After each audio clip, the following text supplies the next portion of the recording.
In this video, we're going to be covering 5 secret thoughts your ex has about you after your breakup. But first, my name is Clay with modernlove.life, where we help you get the great loving relationship that you're looking for without having to play mind games, without having to play hard to get, and without having to pretend to be someone or something that you are not. Because you, of course, deserve to be loved for the unique, amazing, and wonderful person that you are. And if you agree with me and you want to help a guy out with his YouTube channel, hit that thumbs up button and subscribe to the channel as well, too. Feel free to leave a comment down below, all that good stuff. We're also going to be talking here about navigating through your ex's emotional world. And if that is something that you do want help with, we do have our course, the X Solution Program. This really deals with emotional connection and understanding your ex's emotional world in order to get back together. We also have our other course, Effortless Connection. And sometimes people are like, which one do I do, ESP or Effortless Connection? Effortless Connection is more about communication. This one, ESP, is more about emotional connection. Sometimes these two can be interwoven, but if you really just need to know, like, hey, where am I? What's going on? Where's the path to get from, us being broken up to being in a relationship with one another? Check out ESP, okay? If you just need help, like, figuring out how to communicate effectively, Effortless Connection is the one for you. But anyway, ESP is down below. Effortless Connection is also down below. If one of those seems like it's a good fit for you, you're more than welcome to sign up. If not, no worries. Let's go ahead and get on this video. After a breakup, it can really leave you reeling emotionally. I still remember how I felt during, several breakups in the past. I have been keeping a journal, actually, since I was 16 years old, so I can actually go back and review in excruciating detail how I felt during some of those periods of time. It's really weird, just rereading some of that stuff. Sometimes you even start to vicariously re-experience some of these emotions, like that sort of knotted feeling in your stomach, where it's like, oh my goodness, like what's happening? How could all of this just be sort of ripped away from me so suddenly? But what you may not realize is that your ex is also going through their own emotional experience as well too. And the first thing that your ex might be thinking or feeling after the two of you break up is actually regret that things ended between the two of you.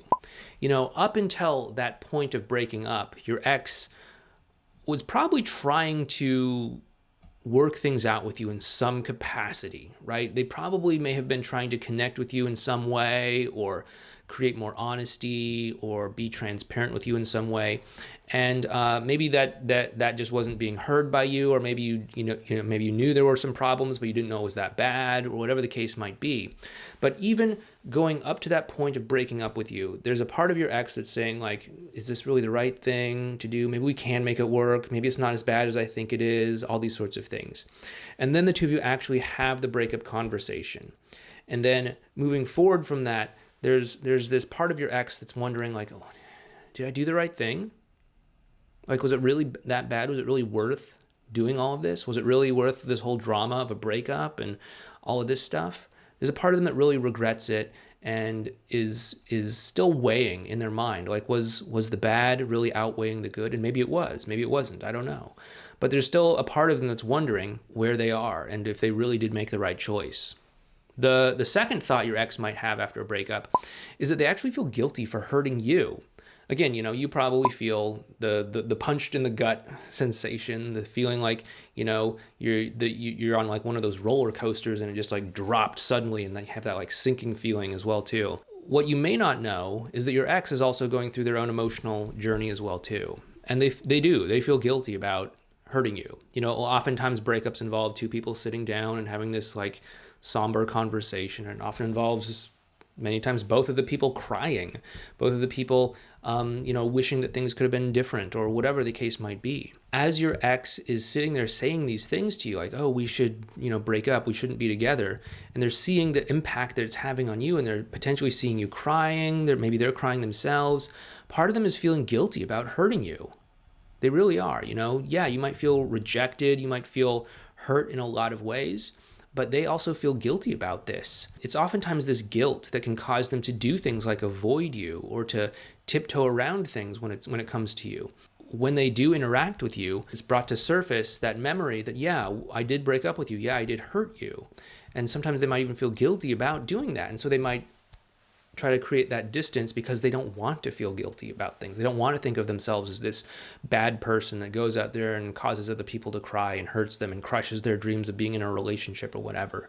So they might, definitely create distance if they're feeling that way. The third thing that your ex might think or do or feel is that they might feel frustrated and maybe even resentful after this breakup, right?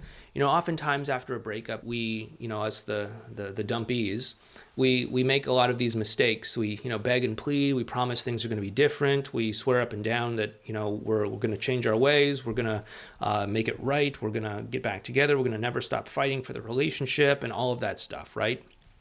I think most of us have done that in some capacity. Occasionally I do hear from someone who's like, yeah, I never did any of that. And it's like, wow, yeah, I'm impressed. Most of us do that, myself included. And what you may get is your ex saying something like, I see the changes that you're making, but it's just too late. Like, why are you doing this now? Why couldn't you have done this when we were together? And because of that thought, your ex is feeling a certain sense of maybe frustration or resentment. Like, hey, why weren't you willing to do this when we were together? Why weren't you willing to do this when I was bringing up these issues? Why weren't you willing to make these changes and have these conversations when I was, sending out these warning signs that, hey, something's not right here? How come it's only now that it seems like it's worth it for you to, take care of these things and to get these things under control? And part of them feels frustrated that it's only now that you're wanting to do this. That it's only now that you've gone through this breakup that now it's somehow important to you. And this kind of ties into some of the stuff that we've talked about before about you using your ex as a means to an end to feel better about yourself. They start to think like, oh, you're only doing this now because you feel bad because you're going through this breakup and you just want to get back to normal and you just want to be in a relationship and I happen to be the means to an end to get into that relationship. And so, this is definitely something that comes up very frequently. And what I usually recommend people do or how they respond when something like this happens is to let their ex know that, you're right. I didn't take those warning signs seriously when I saw them. And this breakup that we're having right now, it was really a wake-up call for me that like maybe I need to reprioritize my life and I need to make some different choices. And, I know that I hurt you and I'm not asking anything of you, but I'm trying to do my best to learn from this and to become a better person because of it. And what that does is it takes responsibility for the role that you had. It gives them some context to understand where you're coming from now so that they don't have to think of you as this person that's using them as a means to an end to get a relationship so that you can feel better about yourself while taking zero interest or consideration to where they are emotionally. And that's what I typically recommend people say in those sorts of situations.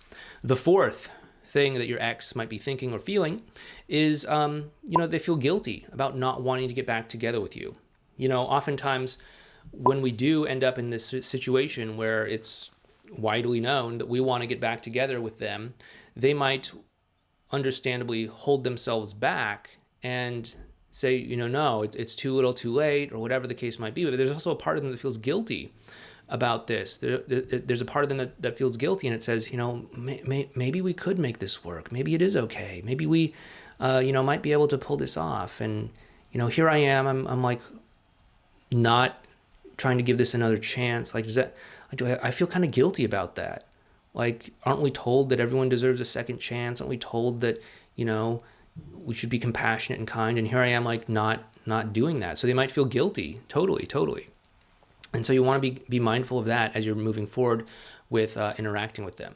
And the fifth thing that your ex might be thinking or feeling is there's legitimately a part of them that wants to say, yeah, let's give this relationship another chance. Let's do it again. But they feel conflicted. It took them a certain amount of time and a certain amount of frustration or disappointment or whatever that got to the point where they actually felt like they needed to break up with you.